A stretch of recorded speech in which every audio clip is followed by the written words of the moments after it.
Welcome to Ponchatoula Live, the show where we make it easy for you to connect with the people of Ponchatoula. I'm your host, Parker Layrisson, and we are back from the summer. We took the summer off, and we are back, and it's back to school episode, and I'm so excited to announce that we have the Louisiana Teacher of the Year, a great local success story who's going to tell us all about his career in education and about being recognized as a top educator in all the land. And just a really neat young man who's quite accomplished, quite personable, comes from a great family, including one of our best received episodes of all time, which was his grandfather. And so with no further ado, I bring to us Dennis DJ Pevey. DJ, welcome to the show.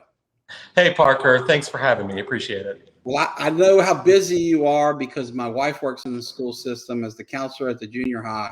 So I know that this week is hectic. You guys are getting used to your new course loads, your students, and for you to make time to spend with us, I'm very grateful for that.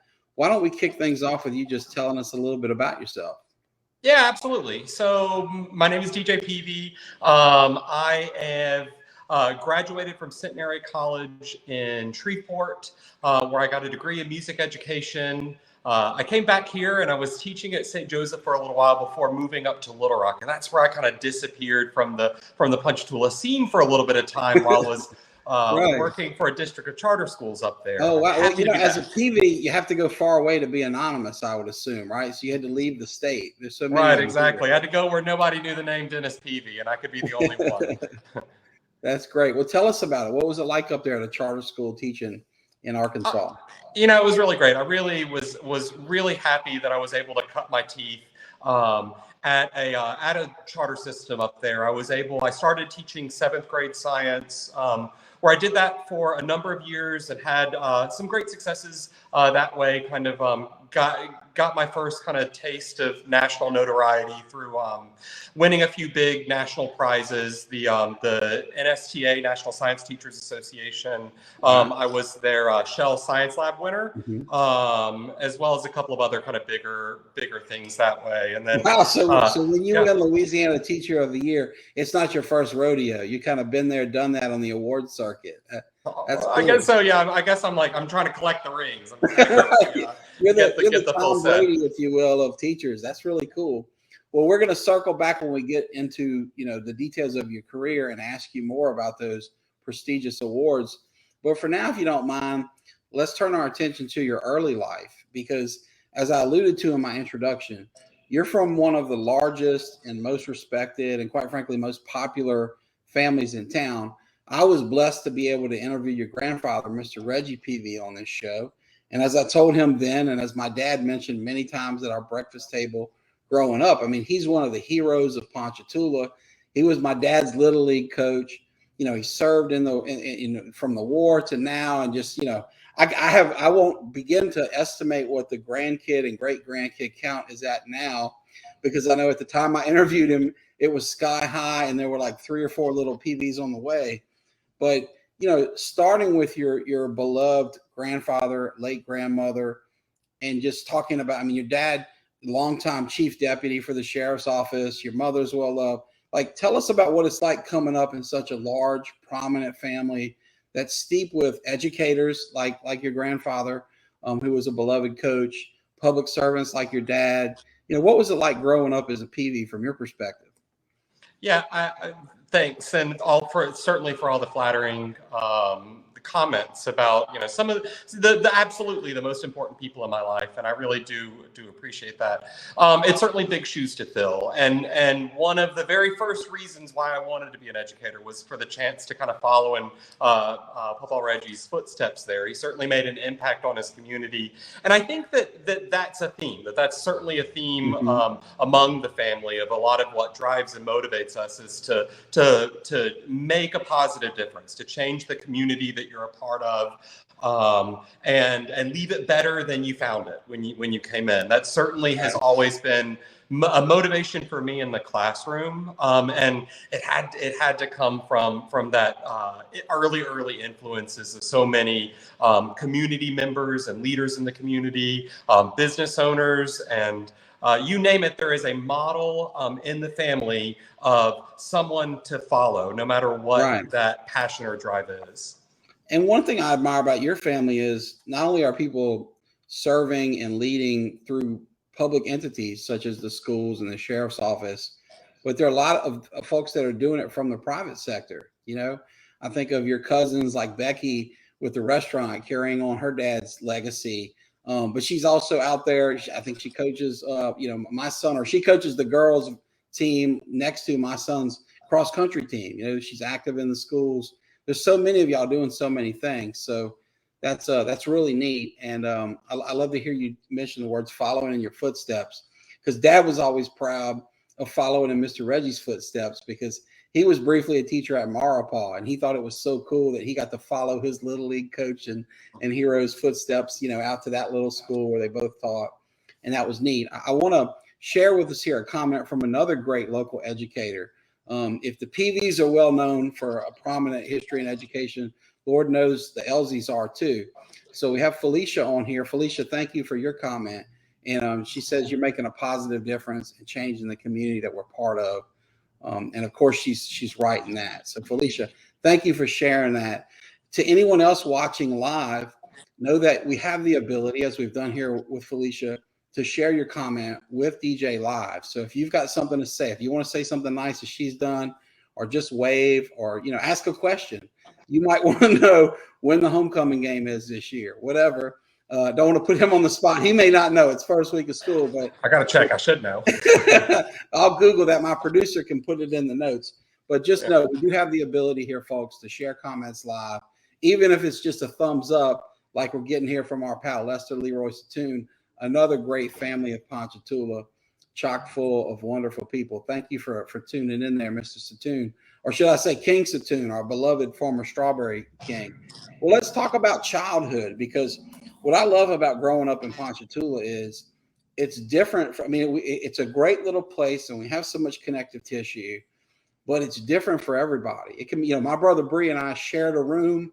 We were only 18 months apart. Couldn't have been much closer than that.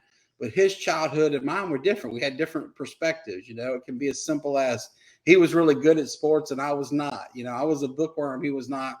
So tell us what it was like for you. What was it like coming up around here in this community? Yeah, Ponchatoula is, it really a gem of a place in that we have so many opportunities here for what, most would consider this kind of small town. And there's so many different ways to be involved in your community. Growing up, I would be able to kind of play in church bands and sing in choirs and do that sort of work. But, our schools then were just, and still are, were just kind of in their heyday.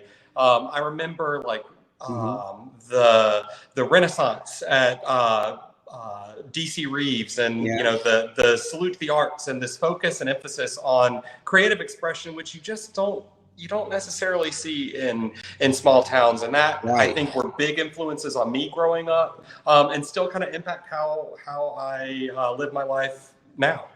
Yeah, we're blessed with a great focus on the arts in this little town that you certainly don't see in communities of 10,000 or fewer people. So that's really neat. You mentioned teaching music and participating in that. Tell us about that. What instruments did you play? What were you into? Would you mind sharing? So I kind of do music was always my thing. I sang and I played French horn. That was the thing. I know the coolest of the instruments. And, you're really getting in. But what I've learned about instruments is that you joke, that not coolest. Maybe it didn't have the cachet of a saxophone, but I was blessed to be mentored by Mr. Danny Williams, and he played. I think it's the baritone. I should know. But it was not the most common instrument, meaning that he wasn't playing the trumpet. He wasn't playing the trombone like Trombone Shorty. And it led to a college scholarships because there are a lot of trumpets out there vying for a spot on the Southeastern Band roster, but there weren't that many, probably French horns either. So maybe that benefited you down the line. I don't know. No? Absolutely. And it's been the fantastic opportunities to actually, the middle school starting at Martha Vineyard through junior high, having band full time, then PHS band. That's how I was able to get the college education that that I did get. Centenary was an expensive school to go to as a private, liberal arts school. And so being able to have the opportunities that I got from here, from a Tangico Parish school system and its focus on music education, that's still paying off. It was those early influences that put me on the path to where I am now. Was Mr. Forrest still the band director when you came through PHS? Yeah. Sure was the golden age. Yeah, Mr. Yeah, Teddy. I love Mr. Teddy. He I was never in the band, but he taught me fine arts, and just a great guy. I really admired him a lot. Speaking of teachers I admire, let me share a word here from one of your colleagues, Jennifer Howes Drake, who was a schoolmate of mine back in the good old days. And she says that the PHS is blessed to have you, and she's so thankful that you came home, because Lord knows, winning awards like you did at the national level, working in other states, you had opportunities galore. You could probably have taught in the best paying, best rated, most prestigious school districts in all the land, but you chose to come home to Ponchatoula, and Jennifer's glad for that, and so am I. And on the flip side of the coin, at school, we have a great student here, Ethan Pelche. Ethan, your Uncle Chris and I were actually talking about you and your sports writing career this weekend when I saw him at church. But Ethan says that he loves Mr. Pevey, and he's had you for 2 years, and that you're one of his favorites. So that's got to really hit you. Saw him this morning. Yeah. He's such a great kid. I mean, and I remember working with Jeremy at Paul's. It really is full circle, seeing, getting to see kids of friends and kids of, people from my past, and see, it's. You have, I don't know if anybody else, maybe it's just me, you get high school dreams, you dream about like being back in school. It's like every day for me. I think the flashbacks and that dream, mine are always a little scary though. You forgot the test, or you're not. Yeah, your teeth falling out. But you mentioned Ethan's dad, Jeremy. He was my schoolmate, and we worked together closely in the Key Club, where when I was president, he was the treasurer, and just such a solid guy. And he, like your family, and we alluded to earlier, and that you mentioned the service of your grandfather and others, your father, Jeremy spent his whole life serving our community. In high school, in the Key Club, it was nothing for him to put 500 to 1,000 hours a year of community service as a high school kid. And then he went straight into the fire department, and he's so great at that.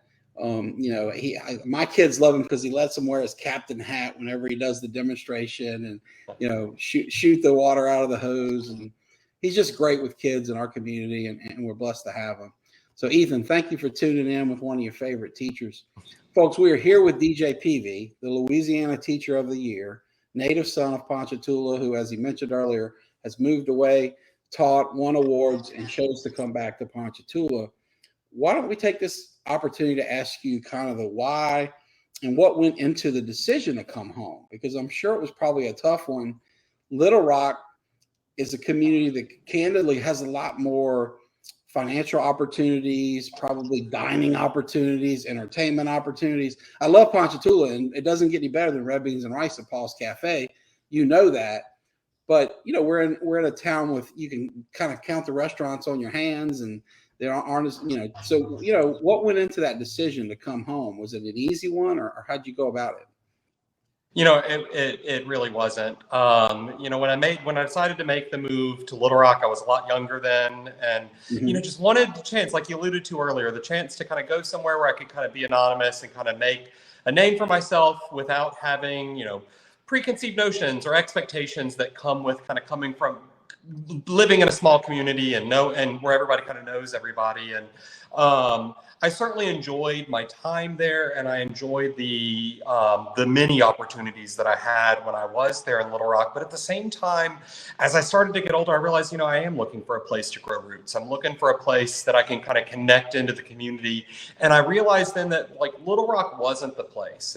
There's so many great things that are happening there, and such great young energy in that city. But I just couldn't see myself being there for 10, 15, 20, 50 years. And I wasn't sure where it was going to be, but home was really calling, and I wanted to come back here and start growing some roots in my own community again.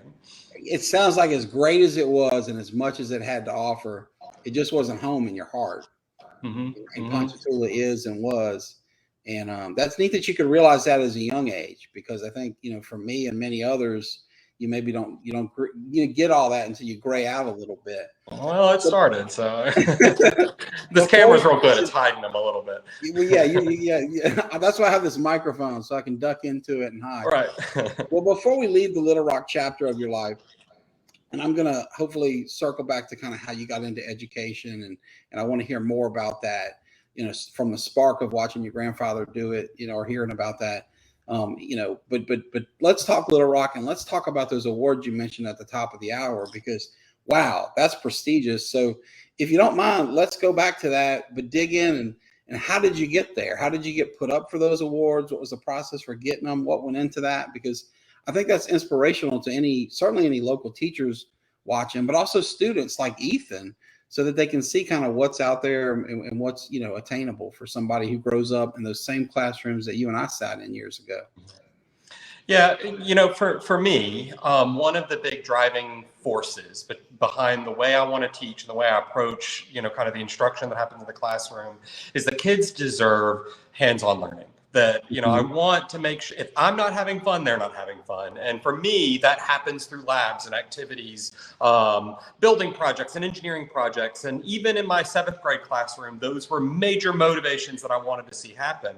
But being a charter school, there's just not the same funds that are available to the school system. And so where I first started to kind of gain notoriety was that despite having a budget of nothing at all, that I would still just find ways to take popsicle sticks and manila folders and turn them into these like high level sort of projects. And then I realized, okay, maybe I can't afford to buy materials, but right outside my door is downtown Little Rock. So what can we do outside? What can we do in the community? What can we do in the city to take the learning that I'm trying to teach in the classroom and get it out there and embed them in the city?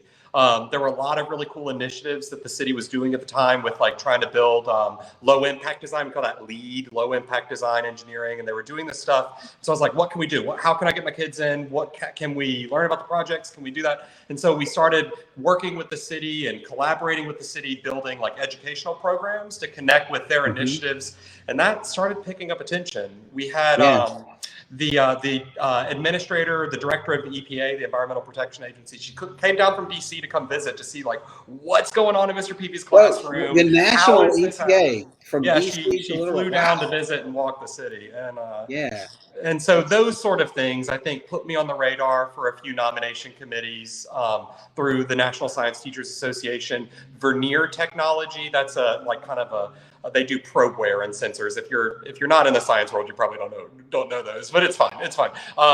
But it's through kind of using those bits of technology and taking technology and connecting with the city that kind of started putting my name on the map in kind of the science STEM field. So yeah.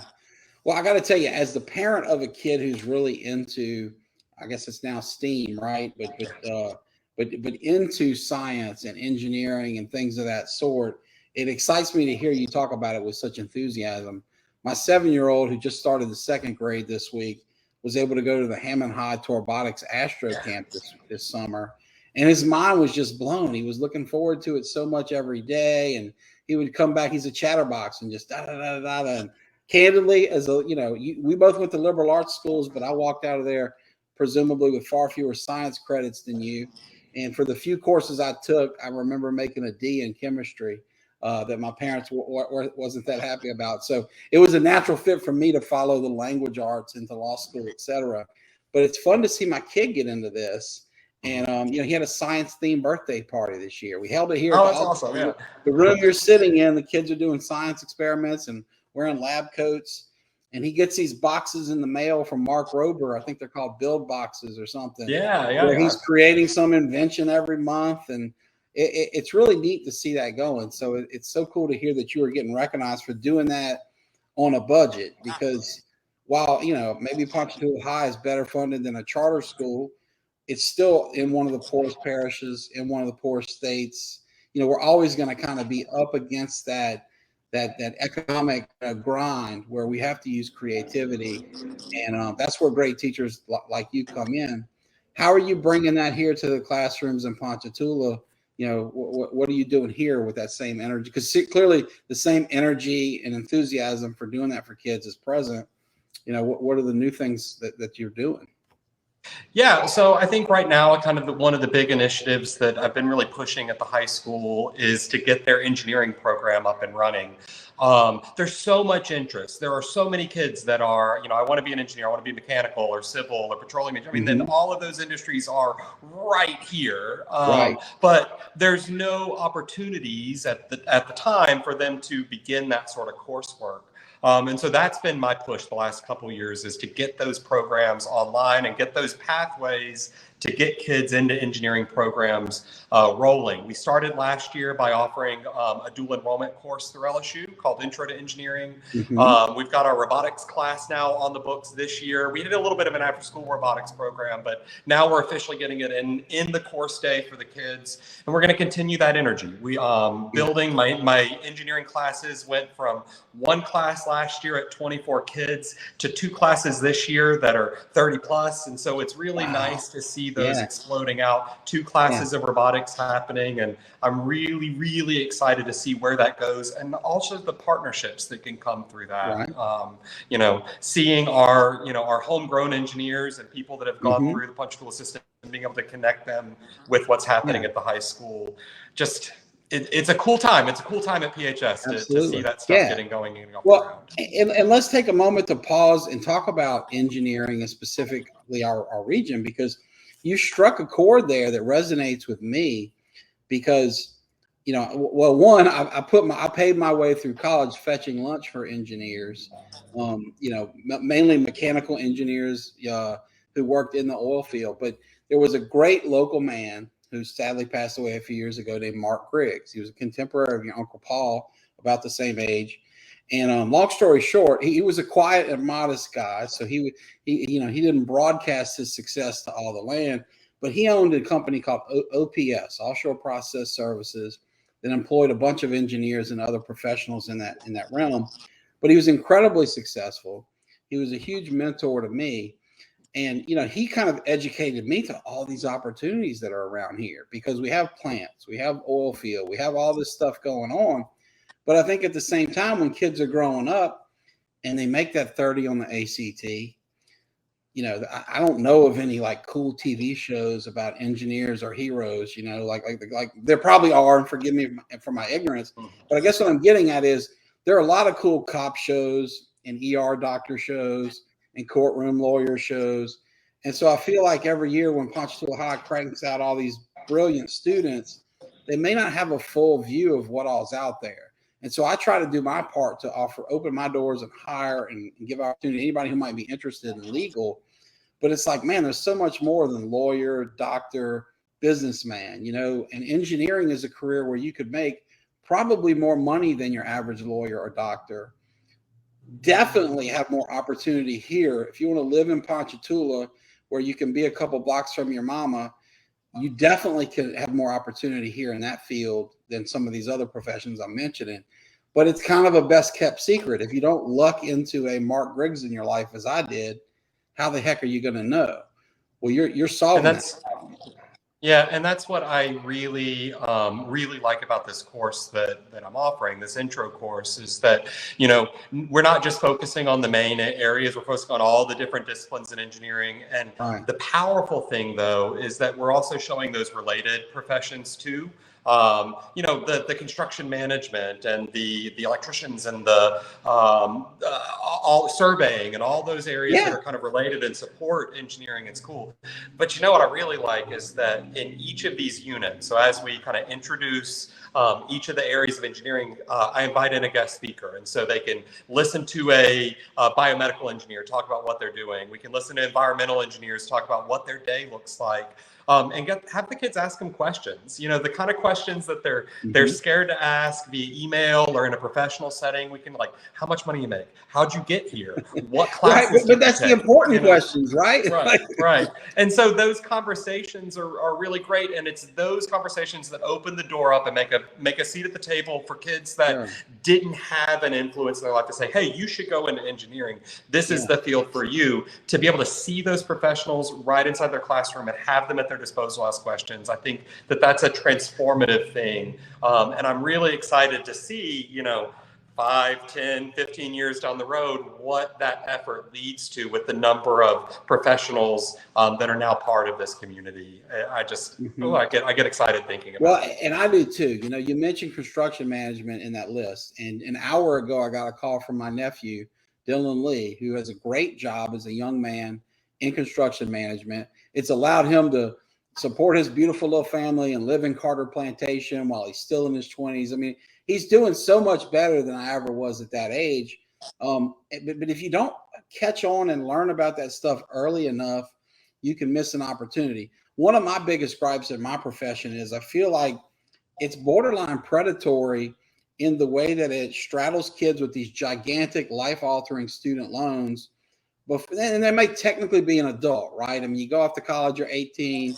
The world says you're an adult in some ways. But, you know, my point here is when you think about when you make that decision to go to law school, to go to med school, or whatever that's going to cost you $250,000 to do, you know, sometimes these kids are making that decision in high school before they ever step in a law office or a medical clinic or whatever, but only because it sounds cool. And because when you graduate high school, you need to be able to say what you want to do. Society puts that pressure on you.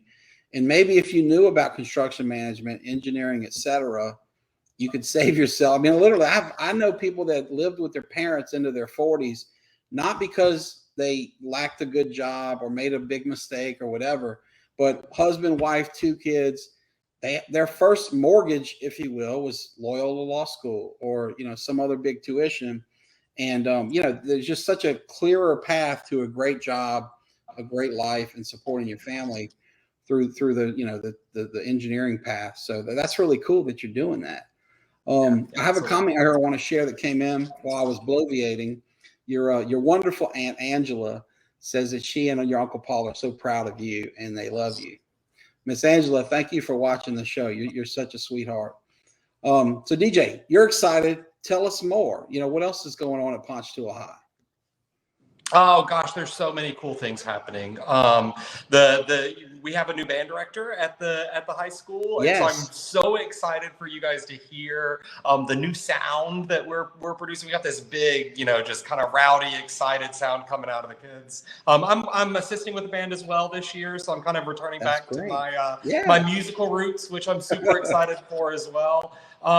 So there's a lot of cool energy happening there. We've always had not always, but we've got our all-star athletics programs as well. And I'm really excited to see us kind of matching that all-star athletics with some all-star programs as well. I think this is going to be the beginning of a real renaissance for our Ponchatoula schools. Like the new golden age of Ponchatoula High and Ponchatoula schools.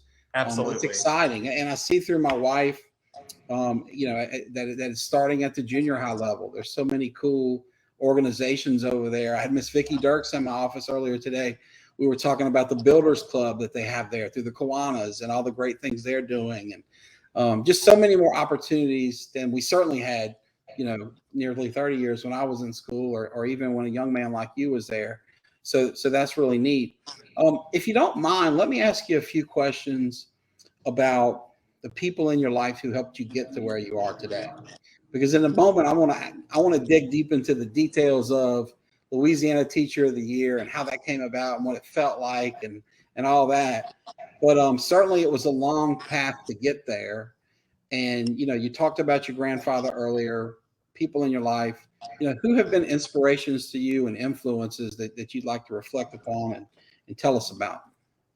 Yeah, I was fortunate enough to be a product of Tangier Paper Rush Public Schools, and I consider that time frame, that like through the 90s and into the early 2000s, that it was kind of the golden age of that time frame as well. And there's so many great teachers that are still in this community that made an impact on me. Starting kind of, I mentioned earlier that was the time that DC Reeves was really putting a focus and emphasis on creative expression. And so in you know, they were constantly supplementing the curriculum with as many kind of hands-on sort of creative activities and drama and art and music and all that. And that was certainly I'm the person I am today because of those influences. As I move later on, you know, I had these great art teachers like Kim Zavia and Ted Forrest, and there were these people that not only were just phenomenal teachers in of themselves. I would sit in my education class and be like, oh, that's why they did that. Oh, okay, that makes sense. And maybe they didn't even know like the formal education term to go with all the things, but it was absolutely impactful education. But what was cool was that they were leaders in the classroom, but also leaders in the community. And that sort of pairing of being a part of the embedding in the community and connecting with the outside world, those are driving factors for how I like to what I aspire to be as a teacher and as an educator. Goodness, I couldn't trade it. Tangipahoa Parish Schools did good for me, and I'm happy to be giving back to them now. It's so exciting to see that virtuous circle, happening with you. And right now there are kids in your classroom who one day will be on the successor program to Ponchatoula. Yeah. Hopefully we have a better produced, better hosted version of this show in the future where your students come on, and maybe it's Ethan Pelche and his pals and they sing your praises. But that's so cool. So let's dig into Ponchatoula High. We talked earlier about, the hard part of coming back. Let's now talk about the process. How did you get the job at Ponchatoula High? And then from there, we're going to connect into, how you became the Louisiana Teacher of the Year. Sure. So upon moving back, I was right during COVID time. And it was, I just guess, the perfect time to be coming back, right, when everything was shut down. And so I started, there wasn't a position at the high school quite yet. And, honestly, my bread and butter is in middle school. That's where I feel like I'm a dyed-in-the-wool middle school teacher. I like those weirdo kids. I like the hormones and the puberty. I mean, it's where it's at. Like, it's intense. My wife comes I wasn't quite ready at that point. Battle test. Yeah, go ahead. I'm sorry. I didn't mean to cut you off. Yeah. But I wasn't quite ready to make the jump into high school world yet. I'd been working with high school teachers and consulting with high schools, writing science curriculum for high school classes. But myself, I wasn't quite ready to start teaching it. So I went to Greenville Park. I was at Greenville Park Leadership Academy for 2 years, where I just wanted to be a part of just helping to bring a school up and being a part of a school and a school system that really can use some help. And so I really enjoyed my time there, but I was ready to get into Ponchatoula schools. And so a position for a biology teacher had opened up, and that's how I transitioned in the year of Ida. So it seems like I come in and there's always some sort of big upset that year that I'm. Biology is a class that just has a little cachet to it too, because you still get the lab-like classroom with the.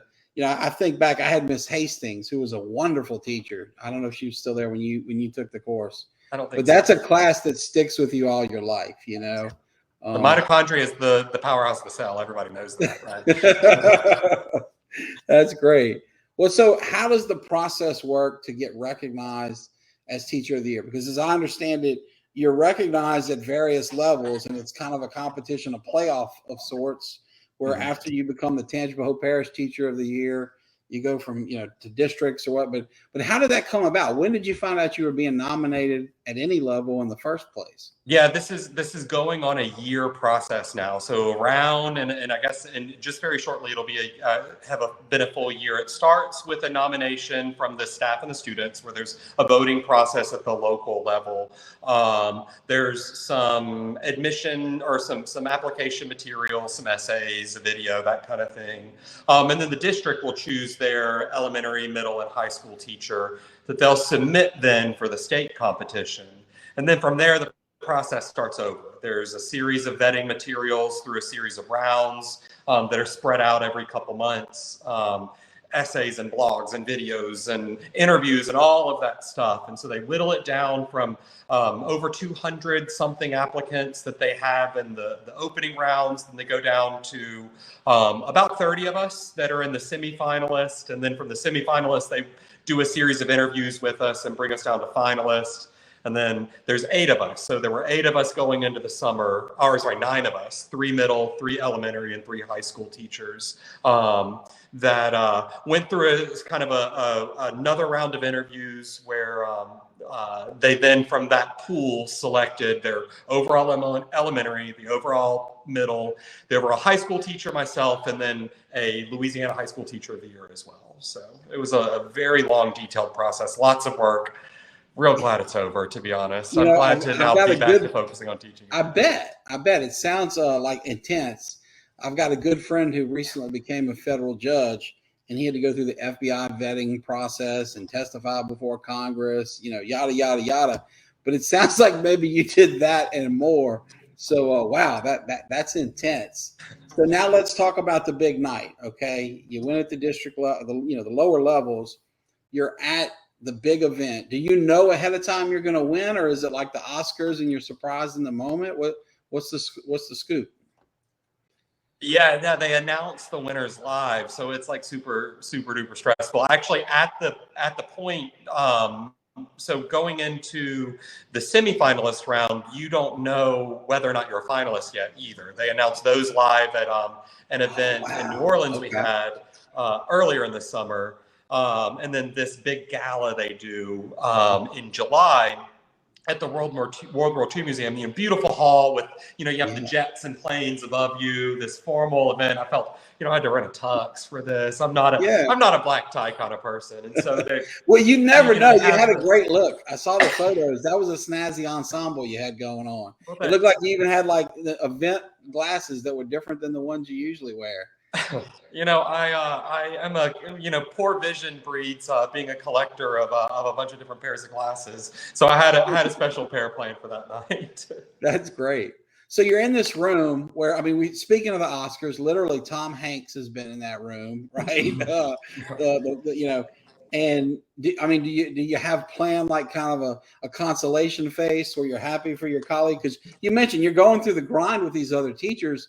By now, although they may be across the state, these people a little bit, I guess, right? And, oh, yeah, absolutely. We got to be very close through the process. We know each other's stories. We've been through so many Zoom calls and all that throughout the year. And so, you're really rooting for everybody at that point. And, they told us, you had to prepare a few remarks in case you win. And that's when I was like, oh, God, this is getting real, And so I was like, am I going to jinx this by having the note card with the things? Like, who do I think, what are they going to play music if I go too long? Are they going to pull you off stage with a big hook?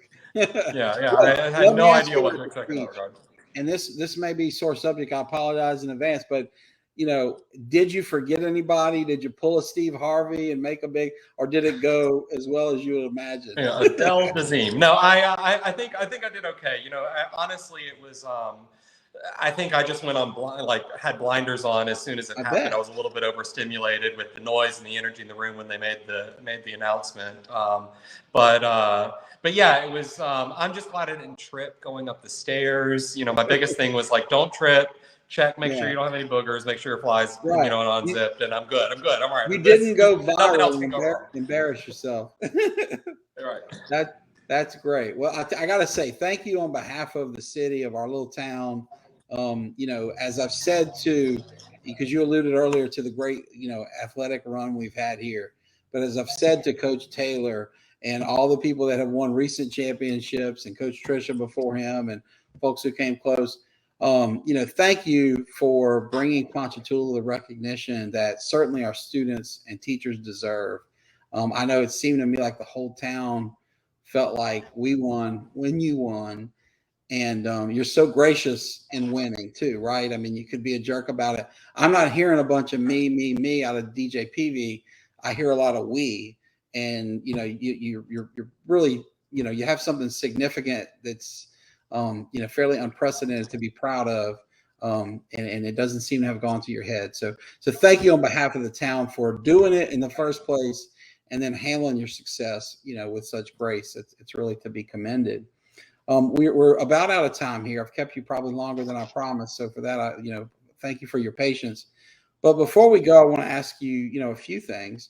One is a kind of advice-based question, because I know there are so many people in our community that hope, like you once did, to impact the future of our community by becoming educators themselves.